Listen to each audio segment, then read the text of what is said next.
मित्रांनो, छोटा पुढारी आणि धनंजय दादामध्ये झालेला आहे नॉमिनेशन टास्क दरम्यान राडा।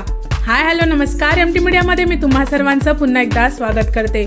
एक प्रोमो समोर आलेला आहे मित्रांनो, त्यामध्ये आपल्याला पाहायला मिळतंय नॉमिनेशन टास्क सुरू आहे आणि छोटा पुढारी धनंजय दादाला नॉमिनेट करण्यासाठी तोफेजवळ उभा पाहायला मिळतोय आणि तो बोलतोय की सकाळी माझा हात डीपी दादांना लागला होता तर त्यांना असं वाटलं की मी गुदगुदल्या करतोय की काय। ते कॅमेऱ्याजवळ जाऊन बोलतील की महाराष्ट्राचा छोटा पुढारी गुदगुदल्या करतोय। त्यानंतर छोटा पुढारी तोफेमध्ये गोळा टाकताना दिसतोय आपल्याला, तेव्हा धनंजय दादा बोलतोय की तो गोळा नीट लाव, हे शिकावं लागतं। तर छोटा पुढारी बोलतोय की हे शिकण्यासाठी मी इथे आलोय। म्हणजेच काय मित्रांनो, धनंजय दादा बरोबर मजा मस्करी करणारा छोट्या पुढारीने नॉमिनेशन दरम्यान अचानक पलटी मारलेली आहे। आता धनंजय दादा आणि छोटा पुढारी यांच्यामध्ये फूट पडणार का हे पाहणं आता इंटरेस्टिंग असेल। तुमचं काय मत आहे मित्रांनो या प्रोमो विषयी आणि छोटा पुढारी आणि धनंजय दादा विषयी मला कमेंटमध्ये नक्की सांगा।